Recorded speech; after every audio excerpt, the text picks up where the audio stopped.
De toute façon, Mandela disait, l'éducation peut sauver le monde. Et l'éducation émotionnelle est une forme d'éducation. Nous sommes analphabètes émotionnellement. On ne sait pas lire en dedans de nous.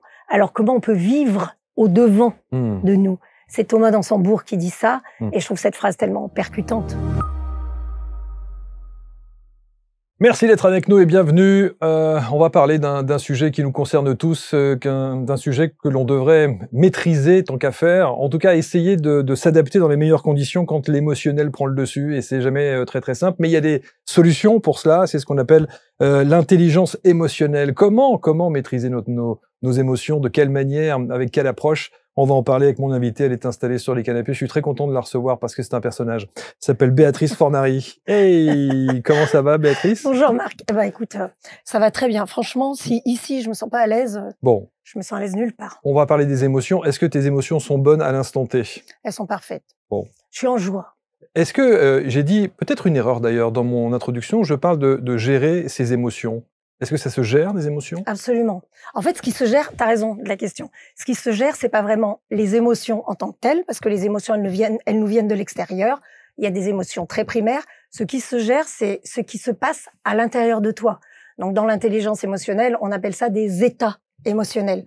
Parce que tu vois, nous deux, on peut ressentir de la joie à être ici, mais ce qui se passe à l'intérieur de toi, avec cette joie qui est autour de nous et qui émane de l'ambiance et de la situation, elle peut être caractérisée d'une certaine manière pour toi et d'une autre pour moi. Et donc, c'est ça qu'on apprend à gérer dans l'intelligence émotionnelle. C'est l'impact que les émotions de l'ambiance des situations peuvent avoir sur nous. Alors, experte en intelligence émotionnelle, évidemment, car le génie émotionnel est en toi. Ça, c'est l'accroche qu'on a choisie. C'est l'accroche. Tout le monde a ce génie émotionnel. Absolument. Ouais, clairement. Et puis, c'est comme, tu sais, un peu dans Aladdin, on frotte la lampe comme ça et le génie sort.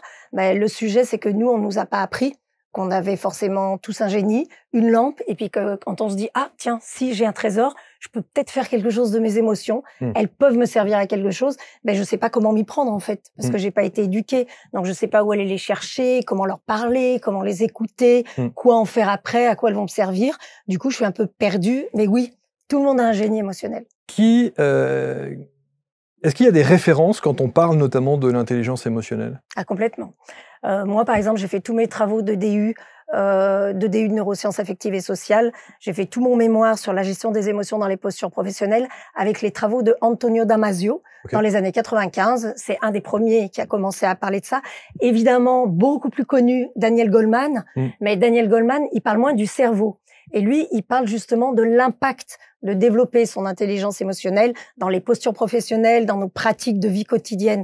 Mais tu prends Damasio, tu prends même Richard Davidson, ils travaillent vraiment sur les profils émotionnels et sur ce qui se passe dans ton cerveau émotionnellement parlant. Alors, le premier nom qui ressort, c'était effectivement Goleman. Hein. Oui. Oui. Le psychologue Daniel Goleman. Quelle est ta définition exacte si on devait sortir une définition d'un genre un petit Larousse de l'intelligence émotionnelle? Tu dirais quoi? Parce que j'en ai une là, je voudrais savoir si elle correspond bien à celle que tu as toi. Alors, moi, ce que j'ai l'habitude de dire, c'est que l'intelligence émotionnelle, c'est la manière dont tu es capable d'utiliser tes ressources, tes capacités, tes compétences, tes aptitudes, tes qualités pour faire face aux pressions de l'environnement.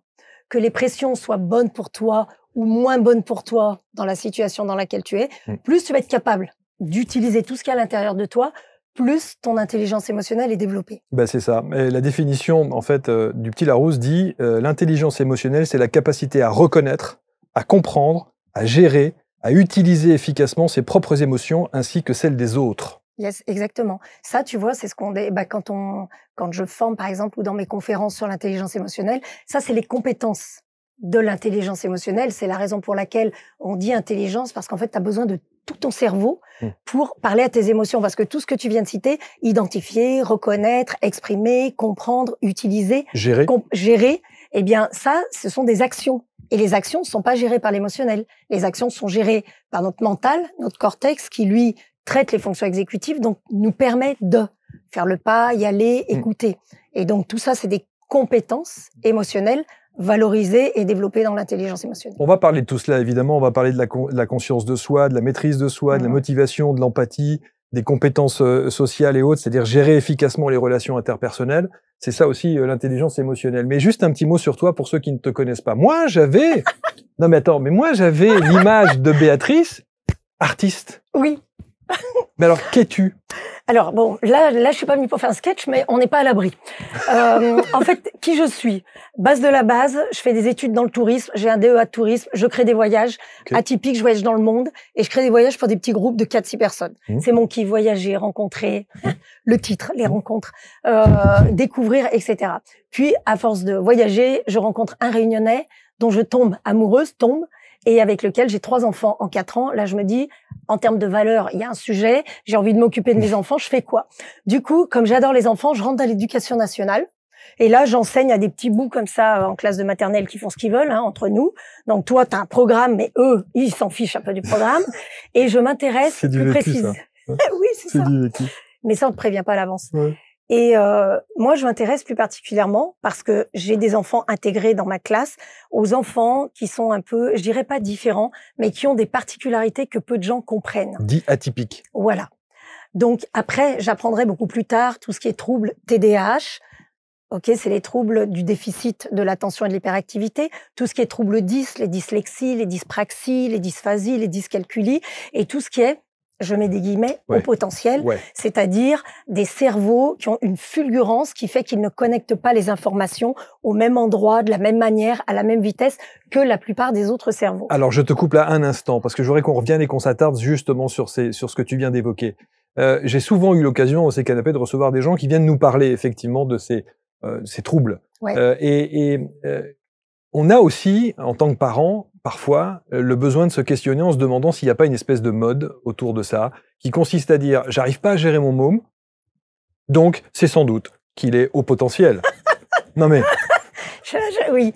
Alors, oui, on en entend de plus en plus parler, pour 2 raisons pour moi. Premièrement, parce qu'on a vulgarisé cette histoire de haut potentiel qui n'a rien de plus haut que les autres. Hein. C'est-à-dire qu'en fait, un haut potentiel, c'est juste un cerveau qui a le même nombre de neurones que les autres, mais qui ne traite pas les stimuli externes, c'est-à-dire les informations qui arrivent, quelles qu'elles soient, que ce soit du savoir, que ce soit de la sensorialité, de l'émotionnel, etc. Le cerveau les traite pas du tout de la même manière que les autres. Donc, ça exacerbe une certaine forme de sensibilité, hypersensibilité et compagnie. Et on en parle de plus en plus parce qu'il y a de plus en plus de médecins et puis de praticiens qui ont mis ça à la connaissance de tout le monde. Donc, c'est forcé qu'on en parle de plus en plus. Je sais pas, demain, il y a une star du cinéma, tu vois, qui sort et qui fait plein de films. On va en parler aussi.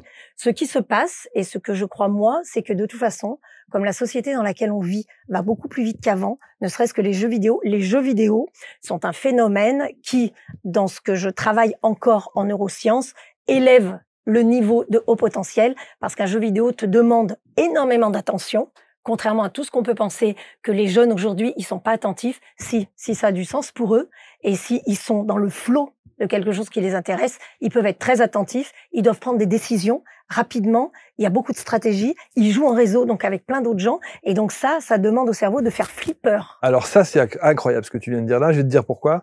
Parce que tous ceux qu'on a reçus disent, ils tirent à boulet rouge sur les jeux vidéo et sur les conséquences des écrans, des jeux vidéo, et c'est souvent quand on voit notamment des drames ou quand on voit dans l'actualité des faits de société terribles, on se dit oh, c'est à cause des jeux vidéo. C'est la première fois que j'entends quelqu'un dire les bienfaits en fait des jeux vidéo, parce que là tu viens de nous dire qu'il y avait des bienfaits. Absolument. Moi je crois pas qu'il y ait des méfaits dans quelque activité que l'on puisse pratiquer. La seule chose qui peut nous entraîner dans quelque chose de malsain ou de défaillant, c'est la manière dont on va utiliser le support. Et c'est exactement la même chose avec l'IA aujourd'hui. Donc l'IA qui n'est pas l'intelligence émotionnelle, mais qui est donc l'intelligence artificielle. Et avec toute autre chose, on peut se lancer dans un sport parce que c'est bon pour la santé. On sait que si on le fait dans l'excès et à outrance, ça peut être néfaste pour notre santé parce que ça va peut-être dépasser une limite que notre corps n'est pas capable de supporter. Et les jeux vidéo, c'est exactement la même chose. Je suis d'accord avec toi. On tire à boulet rouge, mais on sait très bien ce que ça fait. C'est que plus tu mets l'accent sur quelque chose en disant « n'y va pas », plus ton cerveau va se mettre en résistance émotionnelle et va y aller. Plutôt que de se dire, OK, là-dedans, qu'est-ce qu'on peut tirer comme point positif que l'enfant va pouvoir utiliser après? Ses capacités d'attention, ses capacités de discuter avec les autres, même s'il n'échange pas, parce qu'il y a beaucoup de vulgarité et d'insolence dans la manière dont se parlent les joueurs parfois, mais n'empêche qu'ils communiquent entre eux. Voilà, lève-toi, tu prends l'arme. Et du coup, ça développe chez eux une capacité à regarder les situations avec une certaine hauteur et en même temps une certaine précision. Tu dis enfant? Oui. C'est-à-dire que tu considères que ce que tu affirmes là est valable pour quelle tranche d'âge? Même pour Tout les le monde. petits? Ah Tout le bon? monde, mais même pour les petits. C'est-à-dire que en fait, tu comprends, ton cerveau, il s'habitue à ce à quoi tu le nourris. Donc si tu donnes un écran aux enfants quand ils sont petits, ils vont s'habituer, on le voit bien chez les enfants qui ont 4, 5 ans, 6 ans, on se dit: «Mais comment ils arrivent à manier ces outils, informatiques ou en tout cas ces outils digitaux, avec une telle dextérité?» Parce que c'est leur cerveau, il est tellement plastique, la plasticité neuronale existe chez tout le monde, mais ils n'ont pas beaucoup de fichiers émotionnels et donc d'expérience, expérientielle. Du coup, tu leur donnes quelque chose, tu leur apprends comment s'en servir et leur cerveau, il va vite comprendre comment améliorer le processus. Mais Et donc, ils vont rentrer là-dedans et nous, les grands, en fait, on est pareil, sauf que nous, émotionnellement, on a des marqueurs somatiques, on appelle ça en neurosciences, donc des empreintes émotionnelles qui nous mettent une résistance, qui nous empêche de développer l'outil, d'aller plus loin, d'oser faire des choses parce qu'on se dit « Ah, je suis trop vieux, je suis nul ». Mais en fait, évidemment, il n'est absolument pas question de ça. S'il y a un sens à faire ça et si on a envie d'y aller, parce qu'on sait à quoi ça va nous servir, on va évidemment trouver les possibilités. Mais attends, c'est incroyable ce que tu me dis, parce que c'est vraiment très intéressant, parce que moi j'ai reçu des gens ici qui ont une notoriété qui est plus à prouver aujourd'hui et qui vont te dire que justement tu parlais de la plasticité du cerveau des enfants et ils te disent que tous ces jeux vidéo, tous ces contacts avec les écrans, etc., on est en train de sacrifier des générations entières. Alors, je suis complètement d'accord avec ça.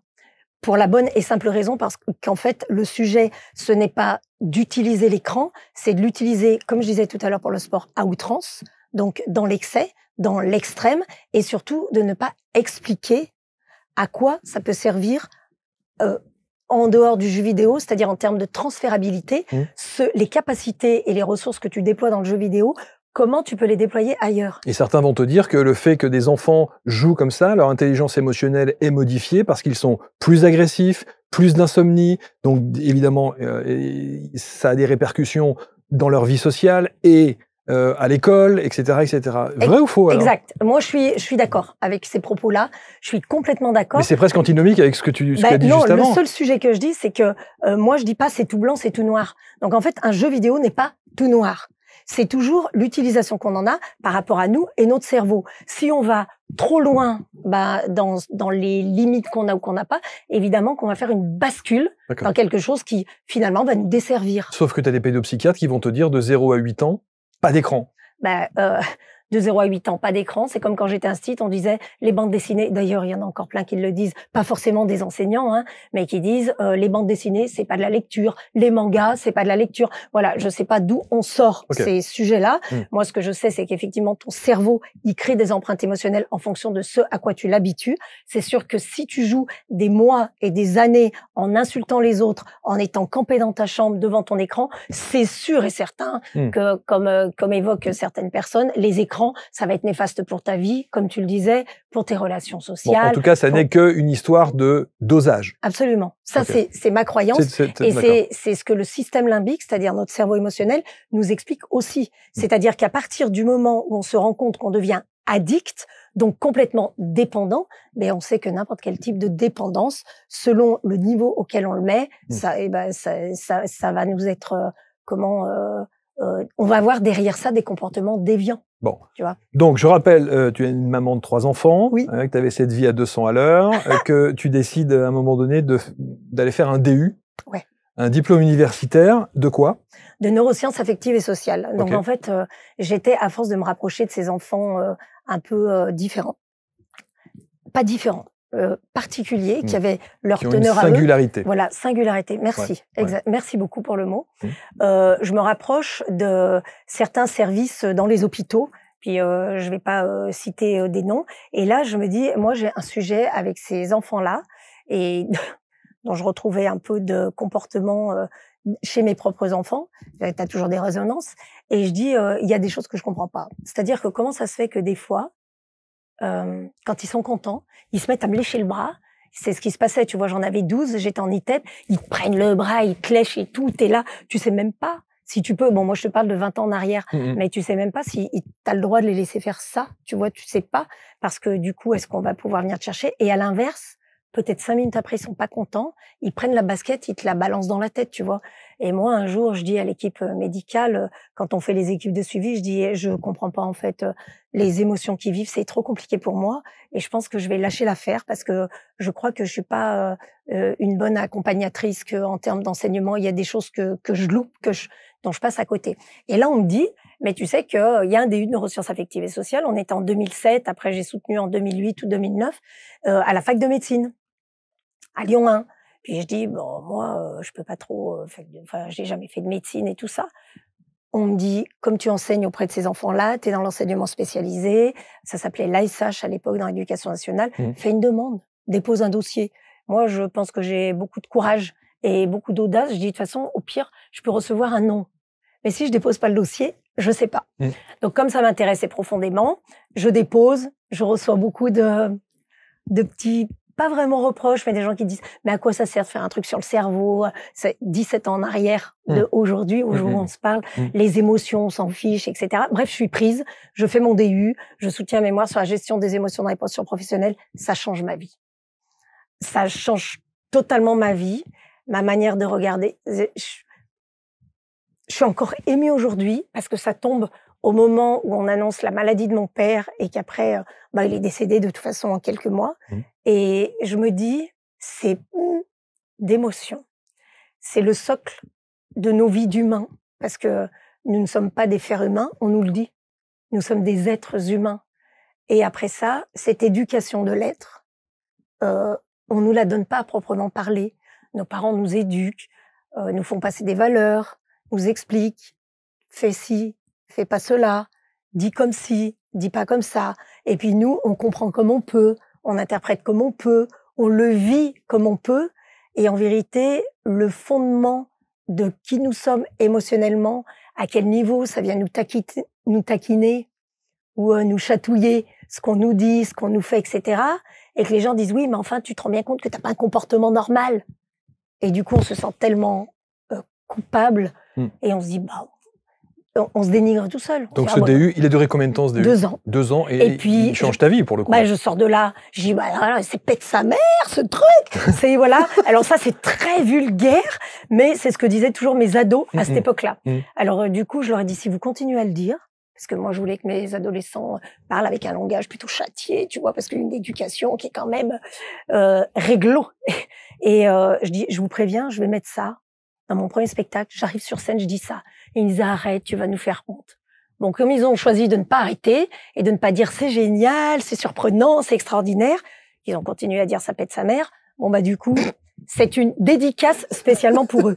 Et de fait, j'ai passé des concours à l'intérieur de l'éducation nationale. Je suis devenue directrice de formation, donc bras droit du directeur académique sur le pôle formation, avec un petit sujet sur les maternelles et donc sur les enfants de moins de 6 ans et sur les hauts potentiels.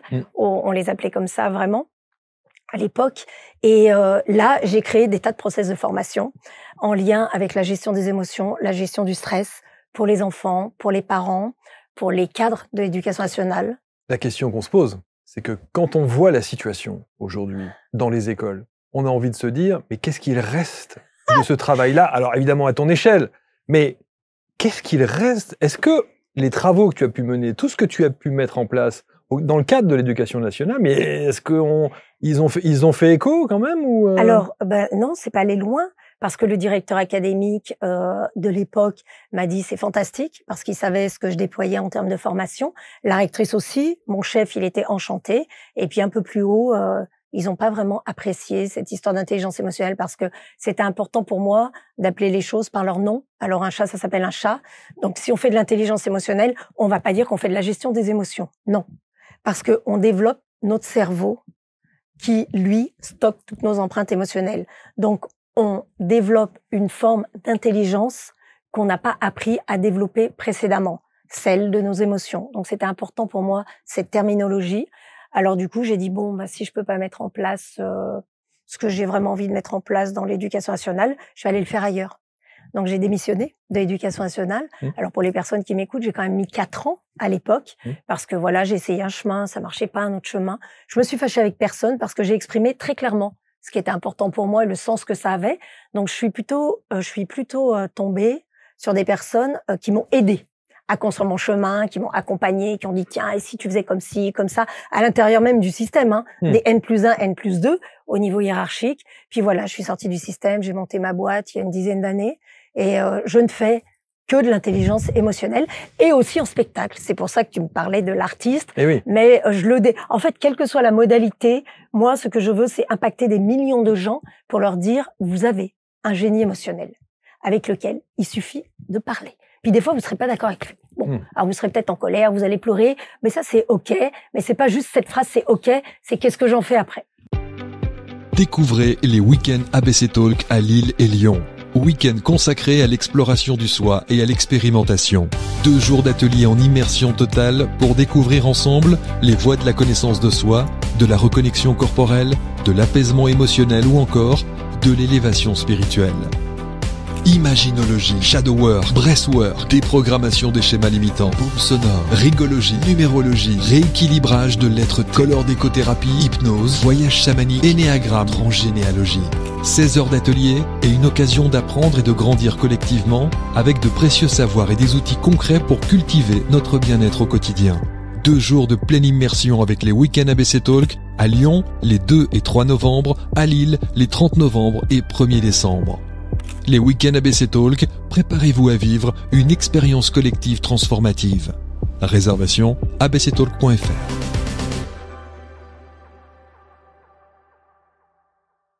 Il y a beaucoup d'études sur l'intelligence émotionnelle. Oui. J'ai vu ça et j'en ai répertorié quelques-unes avec des affirmations et tu vas me dire si tu es d'accord, et notamment sur 3 secteurs, sur la résilience, sur la santé et sur le professionnel.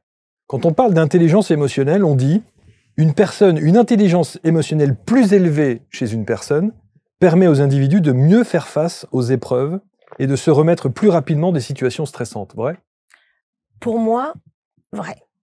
Parce que l'intelligence émotionnelle te permet, dans un tout premier temps, de sortir de la culpabilité qui peut être en toi. Du coup, il t'arrive un truc dans la vie, tu te fais virer, une rupture sentimentale, un accident, bref, quoi que ce soit, là où tu pourrais te sentir coupable, là où les autres te renvoient ce que toi t'interprètes comme de la culpabilité, mais des reproches ou autres, le fait d'écouter ce qui se passe pour toi émotionnellement et de te dire, bah ok, ça m'angoisse, voilà, ça m'angoisse. Comment elle me parle cette angoisse, elle veut me raconter quoi? Je peux garder de l'angoisse pendant 1 semaine, 15 jours, 3 mois, 6 mois, 1 an, tant que j'en ai conscience. Et l'intelligence émotionnelle te permet d'avoir conscience de ce qui se passe émotionnellement pour toi. Donc, du coup, de mieux le réguler, tu vois, c'est comme quand tu fais un gâteau.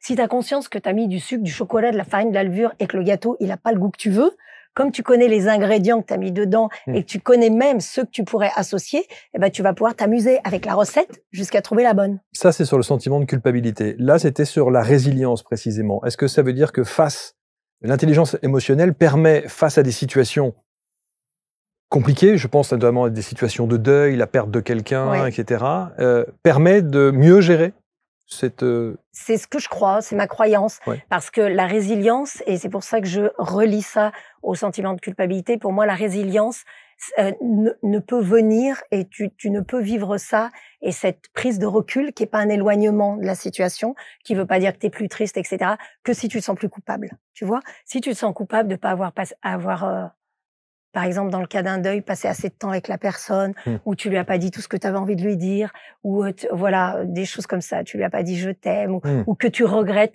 Même si tu te dis pas je regrette, bah, ça va être compliqué d'aller jusqu'à la résilience parce que il y a quelque chose au fond de toi qui te retient, tu vois, qui t'empêche la libération.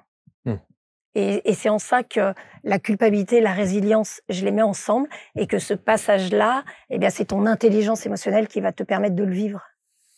Et je suis d'accord avec toi. L'intelligence émotionnelle, une intelligence émotionnelle élevée est souvent associée à une meilleure gestion des émotions négatives, à une réduction du risque de dépression et d'anxiété, ainsi qu'à une plus grande satisfaction de vie, donc un impact sur la santé.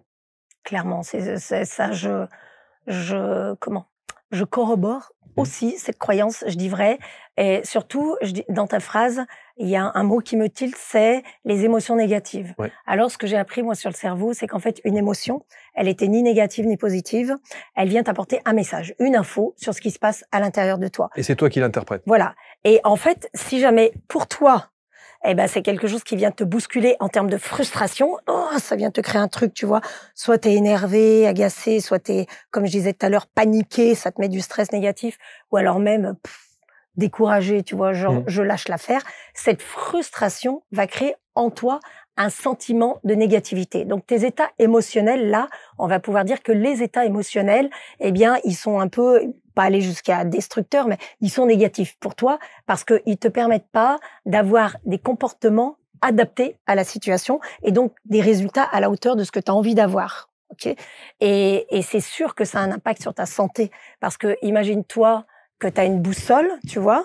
Moi, j'ai créé un outil qui s'appelle la boussole émotionnelle. D'un côté, tu as la frustration, donc plutôt la zone rouge, celle qu'on essaye un peu d'éviter, mais dans laquelle on doit aller parce que c'est elle qui nous permet de rebondir.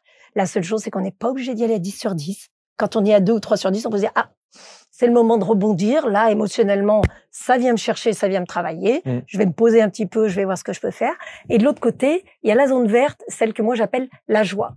Okay, et là, tu as plein de niveaux d'énergie différents.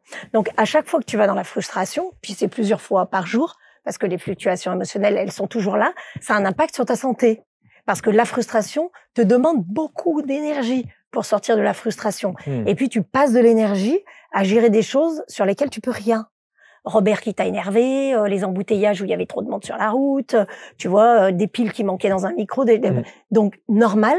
Mais si on passe notre temps à vivre là-dedans, on passe de l'énergie qui ne construit pas ce qu'on a envie de créer, en fait. Tu vois?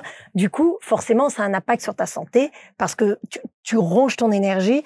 Et donc, les 3 signes, c'est ta surcharge mentale quand tu oublies des choses. Quand ton cerveau, il oublie des choses.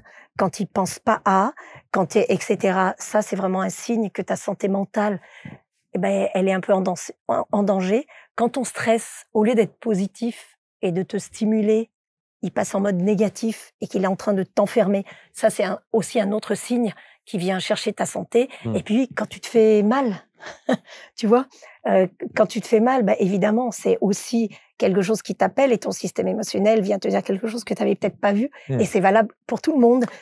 Alors, aujourd'hui, quand même, en tant qu'experte en intelligence émotionnelle, ça veut dire quoi? Ça veut dire que à chaque fois que tu as une émotion, tu te poses une seconde pour dire qu'est-ce qu'on est en train de me dire. Tu as ce réflexe-là? Oui, et c'est devenu... Bah là, maintenant, tu vois, ça fait 12 ans, enfin, ça fait 17 ans que j'ai passé mon DU, mais après, tu mets quand même quelques années à t'entraîner, parce que c'est un muscle, en fait. Le cerveau émotionnel, comme n'importe quel autre muscle, tu vois. Je me suis pas levée un matin en me disant, je vais courir un marathon. C'est clair. Hein voilà. Je me suis dit, tiens, et si je cours un marathon, ça a quel sens pour toi? Si ça n'a pas de sens, t'abandonnes avant. Et donc, si ça a du sens, tu t'y mets et tu dis, OK, donc maintenant, je vais d'abord comprendre, identifier comment je fonctionne émotionnellement. Moi, ben, je fonctionne pas comme Marc et je fonctionne pas comme les personnes qui nous écoutent parce que nous avons tous un cerveau unique et singulier, comme tu l'as dit tout à l'heure, j'adore ce mot. Et une fois que j'ai compris ça, je me dis, OK, maintenant, je veux quoi? C'est que tant que j'ai pas d'objectif, ça sert à rien que j'essaye de gérer mes émotions. C'est que les gens, ils me disent, oui, moi, Béa, je veux arrêter d'avoir de la colère parce que j'arrête pas de crier sur mes collaborateurs. Je dis, bon, bah ça, c'est super. Et je dis, donc, qu'est-ce que tu veux exactement? Et la personne, elle me dit, je viens de te le dire, en fait, hein. T'écoutes pas ce que je te dis. Je veux plus de colère. Je dis, oui, ça, c'est ce que tu veux plus. Mais ton cerveau, quand tu lui dis ce que tu veux plus, il se passe 2 choses pour lui. 1, tu lui crées un vide parce que tu lui dis, je veux plus ça. Donc, tu diminues tout ce qu'il y a là-dedans émotionnellement. Et lui, il devient fou parce que la nature a horreur du vide. Et comme tu lui dis pas ce que tu veux à la place, ben, il devient dingue parce que ton cerveau, s'il t'a créé autant de colère qui sont visibles dans tes comportements, s'il t'a créé autant de découragement, autant de dépit, autant d'angoisse, c'est pour que tu survives à certaines situations. Donc, comme tu n'as pas piloté ton système émotionnel, ton cerveau, il a trouvé des autoroutes neuronales pour te permettre de survivre dans certaines situations. Puis si tu lui dis « je veux plus de cette colère, je veux plus de cette tristesse », tu le mets en mode « ah » et donc évidemment qu'il se met en résistance et il va te donner 2 fois plus de colère parce qu'il ne comprend pas pourquoi tu as accepté cette colère pendant des années et qu'aujourd'hui, d'un coup, t'en veux plus. Donc, évidemment que l'impact sur notre santé, il est énorme parce que notre cerveau, il est toujours en mode joie. Un petit enfant, tu le vois pas faire la tête, un enfant. Il est toujours en joie Puis quand ça va plus, qu'est-ce qu'il fait? Il se roule par terre, il tape sa sœur, il jette ses Legos, mais c'est direct, hein. Il dit, ouh, la frustration arrive, 1, 2 sur 10, je balance.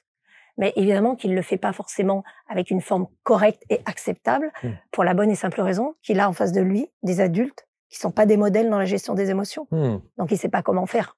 Et ça touche ta santé, en fait. Tu as dit tout à l'heure une phrase intéressante que tout le monde connaît, c'est que la nature a horreur du vide. Comment tu combles ce vide? En sachant ce que tu veux. Donc, tu vois, par exemple, moi, je dis aux gens, OK, tu veux plus de colère. Donc, ça, c'est une chose parce que c'est déjà un très bon chemin de savoir ce qu'on veut plus. Il y a des coachs ou quoi, moi, je suis coach donc en intelligence émotionnelle, il y a des coachs qui vont te dire, non, faut pas aller vers ce qu'on veut plus. C'est pas exactement, moi, émotionnellement parlant, mon sujet. Si déjà, tu sais ce que tu veux plus, tu libères ton cerveau. Parce que si tu veux que quelque chose de nouveau rentre, faut laisser de la place dans le bocal, tu vois. Donc déjà, je veux plus de colère. Après quoi, je veux plus qu'on mette 17 dossiers sur mon bureau sans me demander mon avis. Alors fais une liste de tout ce que tu veux plus. Point. Maintenant, on va reprendre tous les points. Et on va aller chercher ce qu'on va mettre en face. OK. Donc, si tu veux plus de colère, qu'est-ce que tu veux à la place? Et que je pose la question à tout le monde, c'est pas forcément la question que tu te poses. Tu sais, quand tu es en colère, tu dis, je veux quoi à la place? Non, tu te la poses pas forcément. Donc, en fait, les gens vont te dire, de quoi, qu'est-ce que je veux à la place? Je veux juste que Robert, il arrête. Mon pauvre Robert, c'est toujours mon exemple. Je vous prie de m'excuser s'il y a des Robert qui m'écoutent. Ami Robert. Ami Robert. Et donc là, les personnes, elles commencent à réfléchir. Tu veux quoi, émotionnellement parlant? De l'enthousiasme, de la plénitude, de la sérénité, de l'apaisement, de l'euphorie, du contentement. Qu'est-ce que tu veux? Et puis dis-toi que tu pourras jamais avoir 0 de colère parce que émotionnellement, le 0 n'existe pas. Bien sûr. Donc, qu'est-ce qui est acceptable pour toi dans ta limite? 2 ou 3 sur 10 de colère. Si tu dis à ton cerveau, envoie-moi un signe quand je suis à 2 ou 3 sur 10 de colère. Par exemple, je sens, je tape avec ma main comme ça. Ou je sens, je suis en réunion, je commence à faire des mimiques ou à taper du pied comme ça. OK. Donc ça s'appelle identifier et exprimer. J'exprime de telle manière, de telle manière. OK, là, ça veut dire que je suis à 3 sur 10. Là, je dois convoquer ce dont j'ai besoin, parce que si je suis en frustration émotionnelle, c'est que j'ai des besoins qui sont pas nourris, tu vois, qui sont pas respectés. Là, j'ai besoin de calme. OK, ben, je vais convoquer le calme. C'est pour ça que je parle d'entraînement. Et ça va pouvoir me permettre de dire, ma colère m'a montré que je n'étais pas d'accord avec la plupart des membres du CODIR ici. Et le calme va me permettre de m'exprimer avec des mots cohérents, avec une forme adaptée. Et donc, je vais être pertinente et les gens vont m'écouter. Parce que je vais pas attendre d'être à 10 sur 10 de colère et d'un seul coup péter un câble dans la réunion et qu'on me dise « Ah, la folle, elle a encore parlé !» Et du coup, on fait pas attention à ce que je dis. Et puis 15 jours après, mon Robert, il dit « Ah oui, et si on faisait comme ça ?» Et là, je dis « Bah, c'est ce que je vous ai dit il y a 15 jours. » Et que là, on dit « Ouais, c'est bon, Béa, toujours avec tes trucs, c'est ce que t'as dit, hein, avec ton ego, calme-toi. » Voilà. Et voilà à quoi sert l'intelligence émotionnelle, en fait. À se dire, c'est pas que j'aurai 0 de colère, je veux plus de colère. Non. Je veux juste me poser pour que ça me fasse du bien. Et c'est là qu'on voit l'impact dans le contexte professionnel. En fait. Quand tu sens que cette colère arrive, tu as pris l'exemple effectivement de l'apaisement, du calme. Ouais. Okay, si tu prends l'exemple de la sérénité, ouais. Où vas-tu chercher cette sérénité quand tu es en train de surfer sur la vague de la colère? Tu vas la chercher dans tes tiroirs émotionnels. Et ça, c'est donc de l'entraînement et c'est tout l'enjeu des accompagnements. Exemple. En fait, tu as un système limbique. Dans ce système limbique, tu as tes fichiers émotionnels, c'est-à-dire que à chaque fois que tu vis une expérience, là, on est en train de vivre une expérience, ça va laisser une empreinte émotionnelle chez toi et chez moi. OK. Si cette empreinte émotionnelle est plutôt positive, ça va laisser un souvenir qui crée la croyance, Marc, il est super sympa, il est agréable, il est jovial, il est ouvert. Et donc, la prochaine fois que tu vas m'inviter ou qu'on va se parler au téléphone ou qu'on va se voir dans un événement, je vais me dire, wow, yes, super, je vois Marc. Du coup, cet ancrage-là, qu'on voit aussi un peu en PNL positif, il va renforcer, tu vois, ce sentiment jovial, sympathique, et donc moi, ce sentiment de joie, ok, auquel je vais donner un nom. Donc, si j'en ai besoin un jour dans une réunion, si j'ai besoin de retrouver le sourire et de me mettre dans une énergie un peu haute, je peux aller dans mon fichier rencontre avec Marc. À chaque fois que je vois Marc, on s'amuse bien, on sourit et tout ça. Et donc, je vais prendre quelques secondes pour dire à mon cerveau, ramène-moi le fichier. Sauf que mon cerveau, c'est pas un bidule de télécommande. il me ramène le fichier émotionnel si je lui raconte l'expérience. Donc, si je lui raconte l'histoire.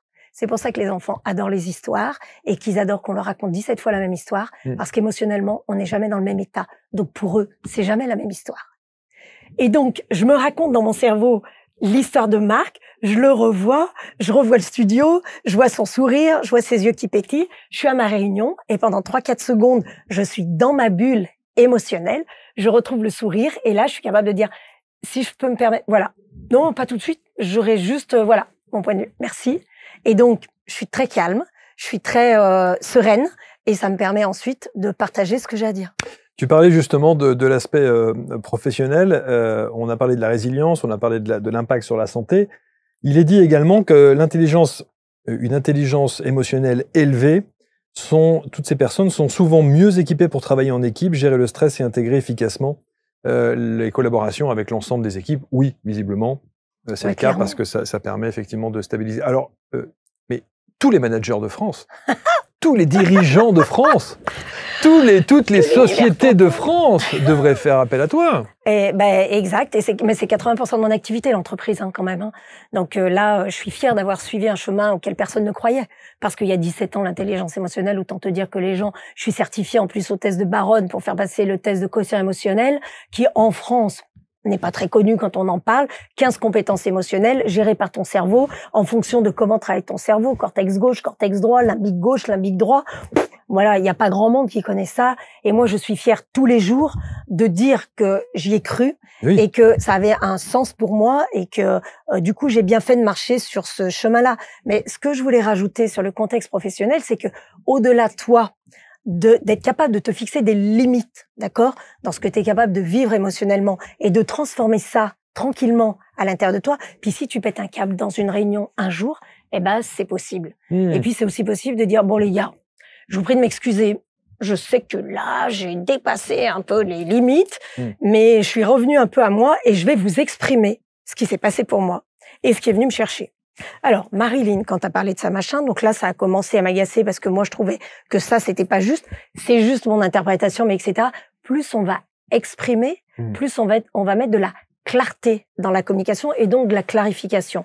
Et plus on va être capable de comprendre les émotions des autres. Et pour moi, c'est une hérésie d'imaginer que l'intelligence émotionnelle, c'est juste comprendre ce qui se passe chez les autres et aider les autres à gérer leurs émotions si on n'a pas d'abord compris ce qui se passait pour nous, tu vois. Mais ça, quand tu as une intelligence émotionnelle élevée sur plusieurs compétences, et chacun ses compétences, il y a 15 compétences dans le test de quotient émotionnel, 15 compétences différentes mais interdépendantes, et bien évidemment que tu vas pouvoir jouer comme avec une marionnette avec un fil, tu vois, comme quand tu fais de la table de mixage. Un peu plus de ça, un peu moins de ça, machin. Et puis, on a tous nos compétences aussi personnelles, tu vois. Moi, j'ai des compétences émotionnelles à certains endroits plus développées que d'autres. Et du coup, une fois que tu le connais, tu vois, tu joues et tu t'amuses aussi avec ça parce que tu dis, là-dessus, je peux appuyer, là-dessus, je peux appuyer. Mais c'est ça aussi qui t'invite à l'empathie, qui pour moi est la compétence émotionnelle suprême, qui est une forme d'amour et d'ouverture, qui n'est absolument pas une compétence qui te permet de te mettre à la place de l'autre. L'empathie, elle existe sur 2 niveaux. Tu as l'empathie cognitive et l'empathie émotionnelle. Et ça, c'est vraiment des atouts, pour moi, essentiels. Chez les managers, les directeurs, les chefs d'entreprise, les solo-entrepreneurs, mais chez tout le monde en même temps, les parents. Enfin, tu vois, dès que tu as du monde autour de toi. Parce que vivre tout seul, tu es tranquille. Moi, tu te mets en colère tout seul, tu t'en fous. Tu pleures tout seul, tu t'en fiches un peu. Le sujet du système émotionnel, c'est quand il y a d'autres gens autour de toi et que là, ils te regardent et que tu sens que peut-être tu vas être jugé, tu vois. Donc, l'empathie cognitive, c'est comprendre ce que dit l'autre. L'empathie émotionnelle, c'est comprendre ce que ressent l'autre. Mais pour comprendre, il faut poser des questions et surtout, encore plus que ça, accepter la réponse.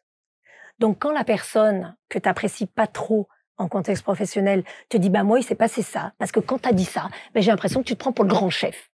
Au lieu de dire, non, c'est pas vrai, voilà, j'ai dit ça parce que...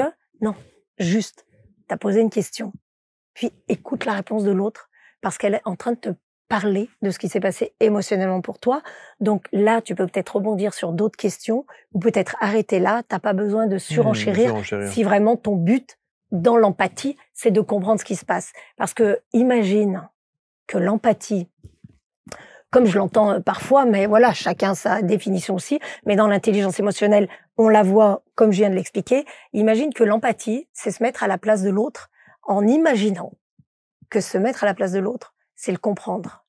Tu vois 3, 4, 5 personnes par jour, tu manages une équipe de 70, 80, 100 collaborateurs, toi tu fais des interviews, tu vois plein de gens, tu es une équipe de plus de 10 personnes, tu vois plein de gens, imagine, tu te mets à la place de tout le monde.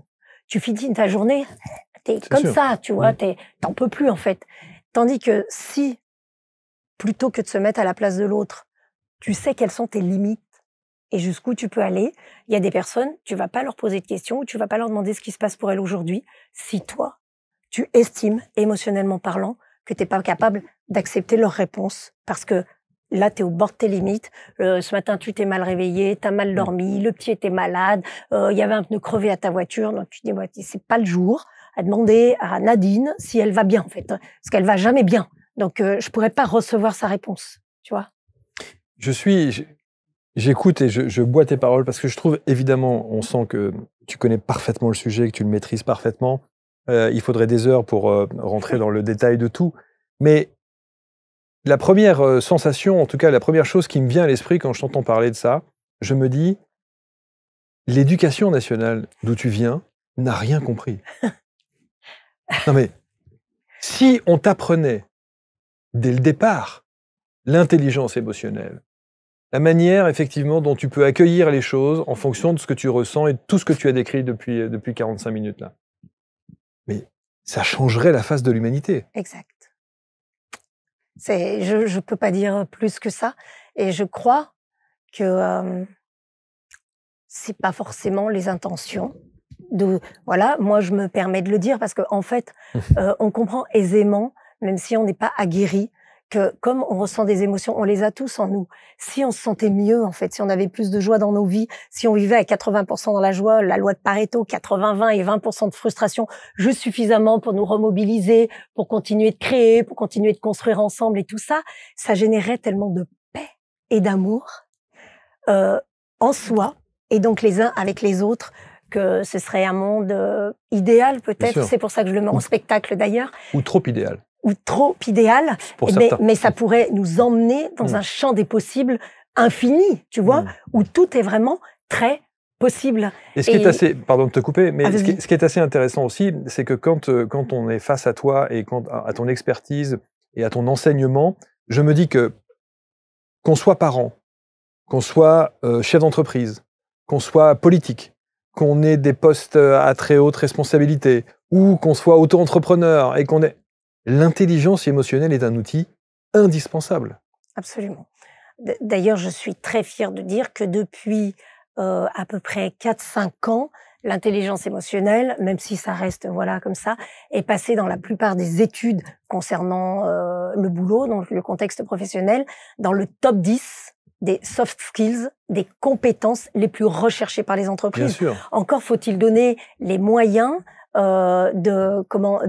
aux personnes de se former, de travailler sur elles. Et c'est là où la culpabilité elle est forte. Parce que en France, je dis pas ailleurs c'est mieux, mais parce que l'herbe elle est jamais plus verte ailleurs, mais il y a parfois des mentalités et des cultures différentes. Mais en France spécifiquement, moi je te le dis, là à Paris, je commence une formation intelligence émotionnelle demain. Les gens ils racontent pas à tout le monde, ah je vais faire une formation intelligence émotionnelle. Parce que déjà il y a le mot intelligence, ça veut dire t'es un peu cucu. Et puis il y a émotionnel, de se dire qu'est-ce que tu fais avec tes émotions, enfin c'est quoi le truc des émotions, tu vois, c'est pas comme si tu dis je vais faire une formation en communication, en management, tout ça. Mais comment tu veux transformer ta communication si tu sais pas ce que tu vis émotionnellement? Moi, j'ai des managers, ils font des formations sur l'empathie, ce qui est déjà génial, parce que les entreprises investissent là-dessus.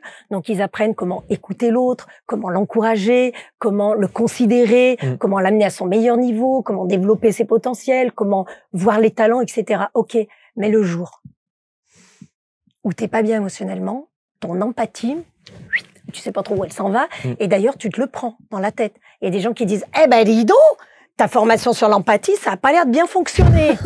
C'est vrai, c'est vrai. Ils se prennent ça, culpabilité, dont je parlais tout à l'heure, et ils se disent, Ah, ouais. Et qu'est-ce qu'ils font? Ils se défendent. Ils font, écoute, pour une fois que j'écoute pas, c'est quand même pas machin. Alors que, en fait, ton système émotionnel, il a un impact direct sur la manière dont tu te comportes, sur les mots que tu dis, sur les décisions que tu prends, donc sur les résultats que tu obtiens. Bien sûr. Et si t'es pas doux avec ton système émotionnel, eh bien, ça peut t'emmener dans des travers, d'ailleurs, dont on n'aura pas forcément conscience tout de suite. Tu vois, je fais une aparté. Moi, je me suis blessée.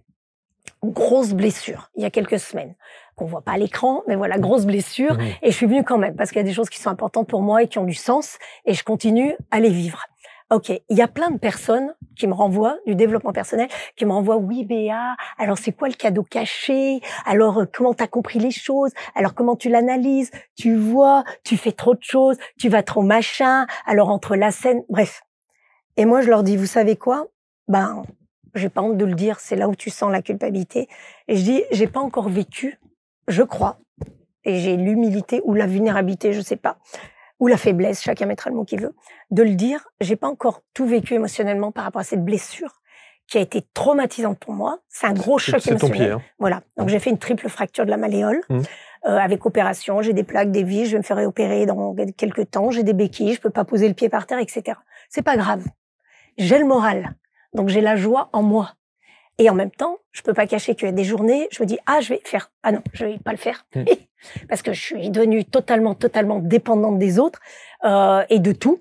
Et du coup, ah, je vais pas le faire. Donc, comment je peux le réorganiser différemment? Mais les fluctuations émotionnelles, elles sont quotidiennes et plus que d'habitude et plus intenses parfois. Donc, je suis pas arrivée à ce stade de maturité, et je le dis très clairement, de me dire, je suis à l'aise. Moi, comme je fais du dev perso, je fais intelligence émotionnelle, je suis capable de dire ce qui s'est passé pour moi. Ouais, cheville gauche, autorité, le père, le arrête de bouger, l'ancrage, le machin, le truc de l'énergie. C'est vrai. Tout ça, c'est vrai, tu sais, tout ça, je l'ai. Je le sais, je le connais. Je prends mes petites fiches, j'ai un petit carnet, je note mes pensées, je note mes trucs, mais je note aussi que émotionnellement, j'ai pas fini mon chemin émotionnel par rapport à cette blessure qui est donc une blessure qui vient me chercher, tu vois, et qui demande à être encore adoucie, pour aller plus loin, pour péter mon plafond de verre, pour réaliser ma dream list. Mais en même temps, ça veut dire quoi maîtriser, ça veut dire quoi arriver au bout du process d'apprentissage de l'intelligence émotionnelle? Personne ne peut dire. C'est un travail d'une vie. C'est ça, exactement. Et c'est pour ça, et c'est exactement ça. Et c'est pour ça que je dis aux personnes, parce que du coup, on te renvoie ça. Oui, mais toi, avec l'intelligence émotionnelle, je dis, oui, mais justement, je sens les choses, je me dis, tiens, là, je suis en train de vivre ça, ok, bon, c'est peut-être pas le moment que je fasse cette vidéo, là, je vais peut-être annuler ça, j'annule ça, et donc, je mets mon focus sur mes priorités et sur le sens que ça a pour moi, de là où je vais trouver de la joie, là où je vais trouver du sourire, là où je vais trouver des endroits où je me sentirai bien. Et puis, du coup, prendre du recul là-dessus, mon système émotionnel, il me dit, c'est pas encore le moment, Béa, parce que tu vas regarder, mais peut-être pas exactement là où ça va te permettre d'apprendre. Donc, je regarde, j'avance, mais quand les gens me disent, oui, fais une vidéo pour dire ce que ça t'a appris, ben, je suis pas encore capable, parce que je suis pas encore capable de dire ce que ça m'a appris, parce que je suis encore en train de vivre mon processus émotionnel qui, comme tu le dis, sera jamais terminé, mais t'apprends tout le temps. Et là, je suis pas arrivée à maturité de dire, OK, ça y est. J'ai fait un check-up de mes apprentissages. Là, je peux vous le délivrer, tout ça en toute conscience. Demain, je vais apprendre encore autre chose, et après-demain aussi, et après-demain aussi. Tu vois? Et c'est ça qui compte dans l'intelligence émotionnelle, parce que on est drivé par la peur. Voilà. Dans ton système émotionnel, dans ton cerveau limbique que tu as dans le cerveau, tu as un petit noyau qui s'appelle l'amygdale, qui est le centre de la peur. Je fais une grosse caricature. Et en haut du système émotionnel, un autre noyau, comme ça, donc au milieu de ton cerveau, qui s'appelle le noyau accumbens. A-C-U-M-B-E-N-S. Moi, ma mère, elle m'a dit, fais du latin, ça te servira dans ta vie. Je le place, ça fait intelligent. L'amygdale, c'est le centre de la peur. Donc, dès que tu actives ça, ça te met dans des états de frustration émotionnelle. Il y en a besoin. Sans peur, pas de stimulation. Sans peur, tu peux pas te sentir protégé. Sans peur, tu peux pas te sentir sécurisé. Sans peur, tu traverses la route n'importe comment. À tout moment, tu te fais écrabouiller par un camion. Ok? Donc, t'as besoin. Mais t'en as pas besoin à 10 sur 10. De l'autre côté, on a notre petit noyau accumbens qui est le circuit de la récompense. Alors, je vous prie de m'excuser par avance, toutes les personnes qui en savent davantage sur l'intelligence émotionnelle et les neurosciences. Je suis en train de faire une grosse caricature, mais c'est pour faire un schéma de ce qui se passe dans notre cerveau. Le circuit de la récompense gère notre plaisir, donc notre désir, donc nos envies, donc notre motivation, donc le mouvement. Si on l'active pas ou peu, on a beaucoup plus de peur que de désir, que de plaisir dans notre vie. Si on se couche pas tous les soirs en se disant, tiens, qu'est-ce qui m'a plu dans ma journée et de quoi je suis fière, on n'active pas le noyau accumbens, le noyau du plaisir. Du coup, lui, le système limbique, là, le système des émotions, il n'arrive pas à faire un équilibre entre les différentes frustrations qu'on a vécues dans la journée générées par des peurs, la peur d'être en retard, la peur du regard de l'autre, la peur d'échouer, la peur de pas être à la hauteur, la peur de perdre le contrôle, la peur, je sais pas, du manque, du vide, du conflit, de tout ça. Du coup, nos frustrations, elles ont fait leurs petites affaires. On met le doigt beaucoup sur le négatif parce que notre cerveau de base, il est constitué comme ça. Et le plaisir, on se dit non, ce sera après le boulot. Non, ce sera après ça. Non, ce sera on verra. Ce sera quand j'aurai fini ce projet. Ce sera ceci, ce sera cela. Et du coup, se crée émotionnellement dans nos fichiers un déséquilibre. Mais comme notre cerveau, il adore ce qu'il connaît, au bout d'un moment, il crée un schéma automatisé. Donc, il crée le schéma de moi, je suis habitué à vivre dans la peur. D'ailleurs, tout est peur. J'ouvre la télé, je fais ceci, je fais cela. Attention, il va pas y avoir ça en gouvernement. Attention, il va y avoir du monde sur la route. Attention, il va faire mauvais. Attention, le climat ceci. Attention, machin. Et ça ne veut pas dire qu'il ne faut pas prêter attention, ni oublier sa vigilance et son attention aux choses. Ça veut juste dire qu'on est en train de nous mettre dans de la peur, mais qui va nous entraîner dans des comportements déviants, en fait. Parce que qui dit frustration et peur dit insécurité. Qui dit insécurité dit résistance. Qui dit résistance dit dépendance. Et puis quand tu es dans la dépendance, tu as des comportements inappropriés. C'est là que tout le monde voit qu'il y a un truc qui va pas dans ta vie ou dans ce que tu fais. De l'autre côté, eh ben écoute, quand tu es dans la satisfaction et dans la joie, eh ben tu es plutôt dans la sécurité émotionnelle, ce qui t'amène plutôt à l'ouverture, divergence de point de vue, je prends, mais je m'affirme aussi, mais je m'affirme pas dans un rapport de force. Je m'affirme parce que là, je prends ma place en disant, j'ai le droit, je me donne l'autorisation de donner mon point de vue. Et c'est ça que l'intelligence émotionnelle te permet de faire. Et ça enlève les rapports de force. Et du coup, il se passe quoi? Comme je suis dans de la sécurité et que je suis dans de l'ouverture, je suis dans de l'indépendance émotionnelle. Si personne n'est d'accord avec moi, c'est OK. Et le but, c'est ça. Donc, je vais aller avec les autres parce que pour atteindre le but, il faut à un moment donné qu'on trouve un consensus. Mais moi, je vous le dis, les gars, je suis pas du même avis que vous.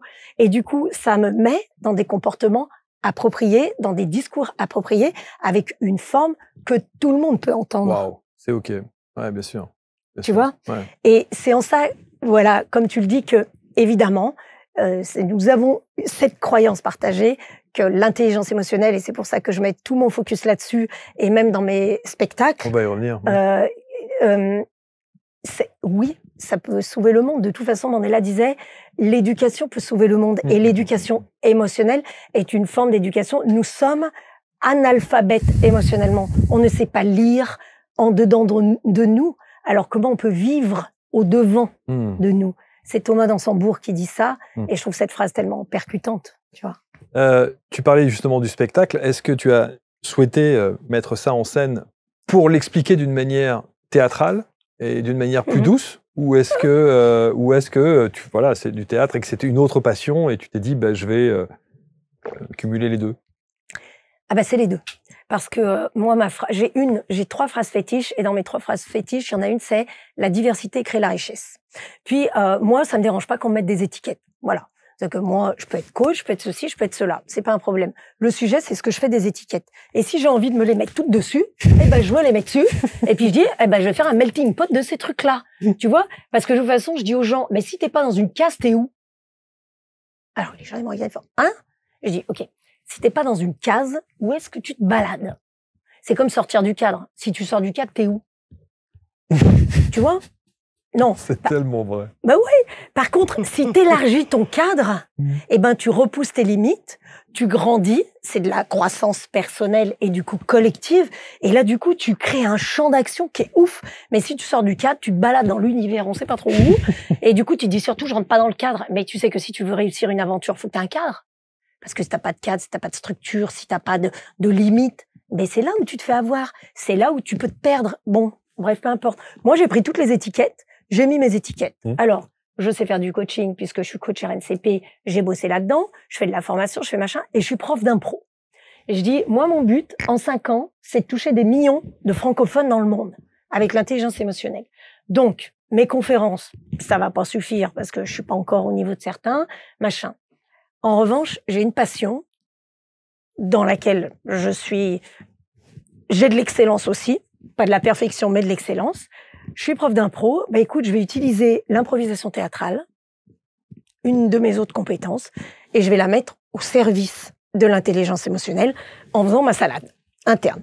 Du coup, j'ai créé un spectacle conférence qui est un peu atypique, hein, mais qui permet aux gens de sortir. Et moi, mon but premier, c'est que les gens se disent en sortant, putain, je kiffe mes émotions. Voilà. Et j'emmerde le monde. Alors, je vous prie de m'excuser, c'est très vulgaire. Mais à partir du moment où on aime, bien sûr. Eh bien, on s'en rapproche, on écoute, on les met là, on fait, OK, la peur. Tu t'assois, là, t'es bien. OK, bon, vas-y, je suis prête, parle-moi. Ça va peut-être pas être super confort, mais parle-moi. D'accord. Toi, t'es qui, toi? OK, t'es le contentement. Ah, OK, donc toi, t'es la peur du regard des autres, toi, t'es le contentement. Bah, quand on va trouver une alliance entre les deux. C'est ça, l'intelligence émotionnelle.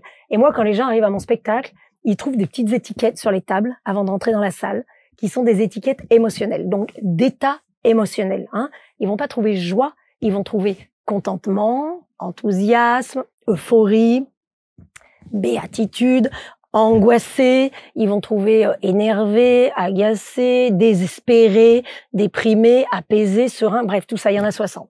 Ils en piochent une au hasard, ils lisent, et au dos de la cartonnette, ils m'écrivent une histoire de leur vie qui leur est arrivée dans cet état émotionnel. C'est totalement anonyme, évidemment, aucune obligation. Moi, le consentement, c'est extrêmement important pour moi parce que ça t'apprend à donner l'autorisation aux autres de ce à quoi tu dis oui et non.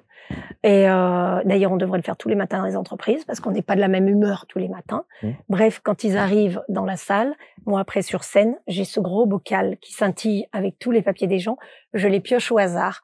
J'en prends un, des fois j'en prends 2 en même temps, des fois j'en prends 4. Je crée une histoire, plusieurs histoires, et je joue les sketchs, des anecdotes des gens. Écrit. Donc c'est ça le côté improvisation théâtrale. Je fais plusieurs personnages, les personnages se parlent, et de temps en temps, je vais derrière le micro, affublé de tout un tas de foulards de couleurs, parce que nos émotions, elles ont tout un tas de couleurs différentes, et c'est ça qui est génial, parce que du coup, on peut se dire, non, aujourd'hui, je mets bleu, je fais la gueule. Ouais, c'est vrai que je suis bleu, mais je vais le dire à tout le monde, par contre, comme ça, ils viendront pas me parler. Et là, le cerveau, il explique ce qui se passe neurologiquement dans le cerveau émotionnel des personnages qui sont en train de jouer. Donc voilà, Mélanie qui est en colère, et ben tout ça, c'est peut-être parce qu'elle a besoin de ça ou besoin de ça, c'est venu chatouiller ça ou telle blessure ou tel machin. Comment ça se fait que j'ai pas l'affiche? Ah oui, j'ai pas d'affiche. Non, il y a pas d'affiche. Comment Mais comment s'appelle ce spectacle? Smile à pile. C'est comme Sex Appeal. Mais je suis trop vieille pour Sex Appeal. Alors j'ai pris Smile Appeal. En plus, j'ai dit, tu sais quoi, ça va bien avec mon truc, le sourire et tout. Mais Smile Appeal, ça veut dire, tu vois, le sourire qui t'appelle. Mais le sourire, il peut être dans ce sens. Tu vois, c'est toujours la même chose. Là ou là, c'est pareil.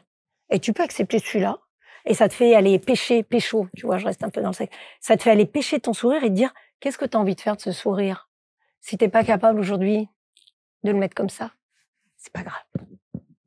Juste ce qui peut être important, c'est que tu trouves quelques mots pour le dire aux autres. Comme ça, ils viendront pas te prendre la tête dans ton bureau, ils vont pas t'affubler de SMS, ils vont pas croire que t'as pas envie de répondre aux mails, etc., etc. Tu vois ? Extraordinaire. C'est fascinant. Dans la préparation de l'émission, t'as dit quand t'étais ado, tu disais, moi, de toute façon, dans ma vie, ce qui m'importe, c'est d'être reconnu et de me sentir utile. Tu l'es ? Bah, je crois. En tout cas, c'est ce que je ressens. Et comme c'est les 2 besoins les plus importants de tous les humains sur cette planète, se sentir utile et être reconnu, dès qu'il te manque un des 2 choses à une trop grosse intensité, tu te sens frustré, tu te sens pas bien émotionnellement. Et tu vois, juste pour l'anecdote, quand j'ai commencé à monter sur scène en 2016, j'avais 46 ans, comme ça les gens ils vont calculer l'âge que j'ai. Et il y a tellement de personnes qui ont cru en moi, qui m'ont encouragée, et il y a tellement de personnes qui ont dit « Béa, 46 ans. Enfin, tu vas pas Qu'est-ce que tu créer fais? un one-man, parce qu'à l'époque, c'était pas un spectacle d'impro. Tu vas pas créer un one-woman, 46 ans. Enfin, tu vois, la tête que tu as, t'es un peu trop vieille pour faire ça. Tu montes sur scène pour être applaudi, pour être reconnu, pour briller. Et moi, je disais, mais non, mais laissez-moi tranquille, c'est pour partager. Après, j'ai fait, ouais, oui, vous avez raison. Et c'est OK. Voilà, parce que quand on m'applaudit, tu sais quoi, que cette énergie qui vient à l'intérieur de toi, les gens, quand ils applaudissent, ils te disent merci, ils te disent bravo, ils te disent encore, et ils ont émotionnellement quelque chose de positif qui sort d'eux, sinon ils t'applaudissent pas, ils quittent la salle avant la fin. Et du coup, quand ils t'applaudissent, t'as généré chez eux des pépites émotionnelles, en fait, tu vois. Et donc, oui, le fait d'être applaudi, c'est une énergie, et d'ailleurs, tu vois que quand on est sur scène, je vais le faire, parce que quand tu es sur scène, t'applaudis aussi les spectateurs. Merci d'être venus. Bravo pour qui vous êtes et encore de partager ensemble, parce que quand tu applaudis, ton énergie, elle monte là et elle sort là-bas avec le bruit, mais tu vois, ça claque, et quand beaucoup de personnes applaudissent, ça fait un truc qui reste Bien en sûr. toi en termes de vibration pour tout le monde. Donc, passé un temps, j'ai accepté d'avoir besoin d'être reconnu, de me sentir utile, et ben, du coup, que se passe-t-il donc? Les gens me le disent plus. Tu vois, et c'est ça la magie de l'intelligence émotionnelle, et d'accepter qui on est, parce que du coup on prend notre place, on assume en fait, tu vois. C'est-à-dire que moi je crois que les gens, on en parlait tout à l'heure, les gens, ils ont tous confiance en eux, et ils ont tous de l'estime pour eux. Pas au même niveau, pas dans les mêmes situations, pas dans les mêmes contextes, mais tu peux pas dire « Ah, j'ai pas d'estime de moi, c'est pour ça que j'ose pas faire. » Ah, Non. Parfois. T'as des gens qui, effectivement, sont dans ces difficultés-là. C'est pour ça qu'ils font des thérapies, c'est pour ça qu'ils ont besoin de coacher, c'est pour ça qu'ils ont besoin de... Sauf qu'à un moment donné, on s'aperçoit qu'en fait, leur valeur intrinsèque, au fond d'eux, ils la connaissent. C'est pour ça d'ailleurs qu'ils se font accompagner, parce qu'ils se disent « Je sens que j'ai un truc avec mon petit génie, puis j'arrive pas à le connecter moi. » C'est ce que j'ai fait moi aussi d'ailleurs. Hein. D'ailleurs là encore, je suis encore coachée. Hein. Enfin, je veux dire, je vois pas comment je pourrais partager aux personnes sans moi, tu vois, me faire accompagner. Sans ça, je grandis pas non plus. Tu vois, je me dis « Ça y est, je suis arrivée à un truc. » Bon.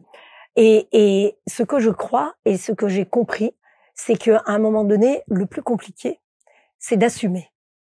Assumer qui tu es. Avec, là, mon estime est à 4 sur 10, là, il a 8 sur 10, là, il a 6 sur 10, ça dépend avec qui je suis, ça dépend dans quel contexte, ça dépend, t'as personne qui a peur de prendre la parole en public. Personne n'a peur de ça. Sinon, ces gens-là, ils parlent à personne. En revanche, selon le contexte, selon ce qu'ils doivent dire, selon avec qui ils sont, là, ça vient chercher quelque chose, et leur estime, leur confiance est touchée. Et du coup, c'est assumer sous le regard des autres et faire le pas de ce que tu connais à l'intérieur de toi, avec le regard des autres qui vient te chatouiller émotionnellement, tu vois. Et une fois que tu l'assumes, eh bien, et que tu dis, je me sens pas prétentieux, ni orgueilleuse, ni trop. Les personnes qui te trouvent trop, ça les regarde. Puis si elles ont envie de discuter avec toi, elles vont venir vers toi, puis il y aura un échange ou pas. Et les personnes qui sont dans la même vibration que toi, dans la même fréquence, comme une radio qu'on écoute, elles vont se connecter, et on va grandir avec un état d'esprit et un système émotionnel qui se ressemblent, tu vois. Incroyable. C'est fascinant. On s'est rencontrés je crois qu'il y a plus de 10 ans, sur une scène à Toulouse, lors d'une conférence. Et tu étais déjà dans cette énergie-là. Mais c'était encore dans les balbutiements. Hein. On savait pas très bien, machin. Je trouve que tu rayonnes aujourd'hui. Merci. Florence Foresti sort de ce corps. Tu vas me faire pleurer. Non, mais c'est vrai. Mais c'est de la gratitude, parce que j'ai beaucoup travaillé. Non, mais ça se voit, et c'est tellement communicatif ce que tu dis. Merci. C'est tellement, mais je le dis avec mes mots, parce que parfois tu as envie, putain, c'est tellement évident. Mais comment on peut ne pas prendre conscience de ce que tu viens de dire et la manière dont tu viens de l'expliquer, et ça dès le plus jeune âge, quoi. C'est ça. Et si on l'a pas fait dès le plus jeune âge parce que ça faisait pas partie de nos codes, en tout cas les codes de nos parents et autres, et encore moins les codes de l'éducation nationale, on peut aussi à tout âge se rendre compte qu'il est temps de le faire. Mais c'est ça. Parce que c'est clair, parce que moi, mes enfants, tu vois, avec tout ce que j'ai fait, ils l'ont connecté bien plus tôt, comme tout un tas de jeunes. Bien Là, sûr. en ce moment, enfin, on voit très bien que, enfin voilà, je vais pas. Mais tu dois être une maman rock'n'roll. Enfin, je veux dire, ils doivent se dire, waouh, j'ai la meilleure maman du monde. Non, ils sont pas. Non. Moi, j'ai 3 garçons, un petit-fils qui a bientôt 4 ans. Okay. Au début, c'était plutôt, nous, on aimerait bien avoir une mère normale, hein, bon. normale. Parce que faut pas croire, mais là, je le dis humblement. Maintenant, je peux en parler sans honte. Mais j'ai très mal parlé à mes enfants. Ouais. Je les ai beaucoup dévalorisés. Quand j'étais plus jeune et avant, à 37 ans, là, avant que je fasse ce DU, voilà, c'était les notes, c'était comment tu te comportais, c'était les blousons qui traînent par terre, c'était les bols de céréales. C'était les codes. C'est très important, hein. Ouais. Mais il y a des manières de le dire, des manières d'exprimer toi le besoin que tu as, que ce soit rangé, etc., qui étaient pas du tout comme ça. Aujourd'hui, j'ai des relations avec mes enfants. J'ai fait une conf avec eux qui s'appelle les 4 clés de la réconciliation. Parce qu'on est resté beaucoup de violence et d'agressivité entre nous, 3 garçons. En 4 ans, j'ai eu. Donc, autant te dire qu'ils étaient très proches et que quand je me suis séparée de leur papa, ça a fait un énorme clash et qu'on a mis des années à se réconcilier, mais que l'intelligence émotionnelle et devenir émotionnellement plus intelligent, pas seulement je vis mes émotions, mais j'arrive à te les partager parce que j'arrive à les mettre en route, parce que j'utilise tout mon cerveau.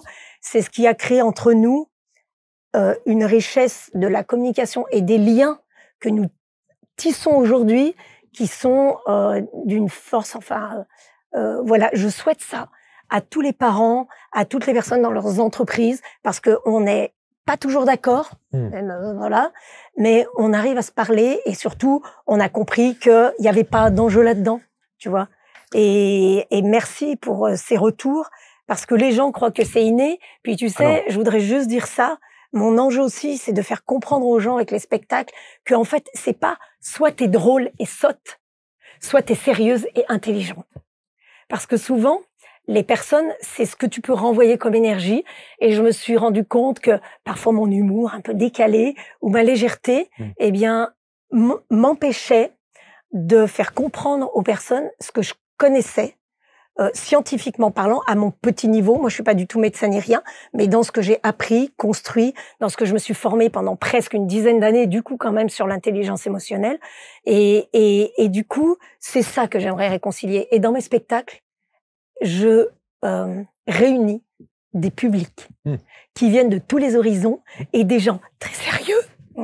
Et puis des gens olé olé qui se disent ah là là machin, et du coup les gens ils se rendent compte que le cerveau, ouh là là, il nous apprend plein de choses, que les personnages, c'est ce qu'on vit tous les jours, et ce bonheur-là de se sentir vivant et de ressortir du spectacle en disant ah mais ouais, mais j'ai le droit de temps en temps être comme ça, mais ça veut pas dire que je serais pas pro, tu vois. Ce qui est drôle aussi, c'est que je suis convaincu que dans tes spectacles, quand on vient en couple par exemple ou en famille, il doit y avoir des coups de coude comme ça de gens qui disent tu vois, je te l'avais dit, écoute, elle a raison, ça c'est toi. Clairement. Et il doit y avoir de clairement. ça. Et puis, comme c'est de l'impro, des fois, il y a des gens qui viennent sur scène. Bien sûr, donc, des fois, j'ai même des couples qui jouent là. Enfin, voilà. C'est très drôle. Bon. Et c'est ça, tu sais, si, même pas de l'humour, mais juste si on mettait smile à pile, si on mettait parfois plus de sourire, c'est pas tous les jours évident. Pour moi, la première, hein. Mais tu sais que je pense que la légèreté nous apporterait des solutions innovantes et créatives qu'on peut pas imaginer quand on est en résistance et en frustration émotionnelle. Bon, Smile Appeal, c'est où, c'est quand? Ah ben là, c'est pour l'instant tout annulé. Bon. Alors, si, le prochain, c'est le 6 octobre à Lyon. D'accord. Je l'ai maintenu parce que c'est à côté de chez moi, mais moi, je pourrais pas jouer. Donc moi, je vais jouer le rôle du cerveau. Et puis, j'ai 2 guests que je garde secrets. Et ces guests-là sont des improvisateurs professionnels et c'est eux qui joueront les scènes. Bon, en tout cas, nous, on va relayer ça. Je sais pas comment et de quelle manière on pourra faire les choses ensemble, mais si au travers de la chaîne, on a la possibilité de mettre en avant ce que tu fais, voire éventuellement de produire d'autres, d'autres conférences, événements, spectacles, je sais pas comment on appelle ça. Voilà, ça, tu seras le bienvenu en tout cas. Tu es chez toi ici, et je suis émerveillé de ce que j'ai entendu là. On sent ta sensibilité, on sent aussi ton hypersensibilité. Tu vois? Au travers de cette voix cassée et parfois de ces petits côtés à la Florence Foresti sort de ce corps, On a dû te le dire 1 million de fois, tu vois. Oui, et il y a des gens qui disent « Ah, moi, j'aime pas les comparaisons, moi, je kiffe. J'adore Florence Foresti pour la bonne et simple raison que j'aimerais qu'elle fasse ma première partie à l'Olympia. » Florence, si tu m'entends. Mais bien sûr, non, mais puis en plus, bon, c'est un compliment, c'est un vrai compliment pour le coup. Mais clairement. J'adore le personnage. Quand tu me dis on se retrouve dans le grenier de Frédéric Lopez quand on est dans ce studio, je me dis waouh, c'est un compliment pour le coup, tu vois. En tout cas, je le prends comme ça. Oui, tu peux. Grand monsieur, Frédéric Lopez, grand monsieur. Merci Béa, merci infiniment pour tout ça. Merci, je te souhaite le meilleur. Je te souhaite également un franc succès. Je te souhaite que le monde entier entende cette émission, que le monde entier prenne contact. On va mettre au-dessous de cette vidéo, évidemment, l'intégralité des liens pour entrer en contact avec Béa, les dates des spectacles et tout ça. Et que, quelle claque. Je vais faire des stories, je vais en parler à tout le monde. Merci. Prends soin de toi. Merci beaucoup. Ne commence pas à faire un marathon, quoi que ce soit, ou voilà. Et puis, vous remarquerez, si vous avez la possibilité d'être très attentif à cette émission, vous remarquerez le pendentif de Béa qui correspond à tout ce qu'elle nous a décrit dans l'intelligence émotionnelle. Je sais pas si tu peux cadrer là-dessus. Non, je pense pas. C'est trop serré. Mais c'est pas grave. C'est un smiley. C'est un smiley. Voilà, de sourire. Hein. Ouais. C'est le smiley du sourire. C'est un smiley du sourire. Il faut toujours te rappeler ça. Je suis extrêmement touchée parce que ça fait des années. En fait, tu sais, il y a toujours des gens qui nous touchent. Et quand on s'était vu là, j'avais fait un haka. Je sais pas si tu te souviens. Bien sûr, parce que j'avais fait un haka.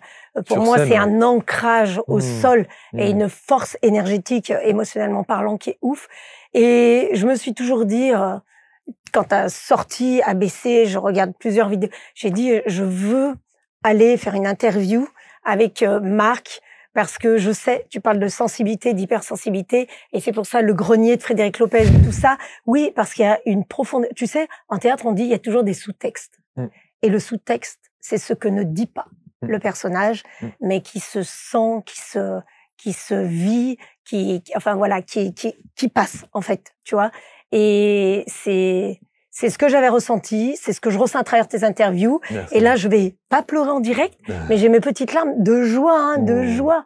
Parce que moi, pleurer, c'est mon quotidien.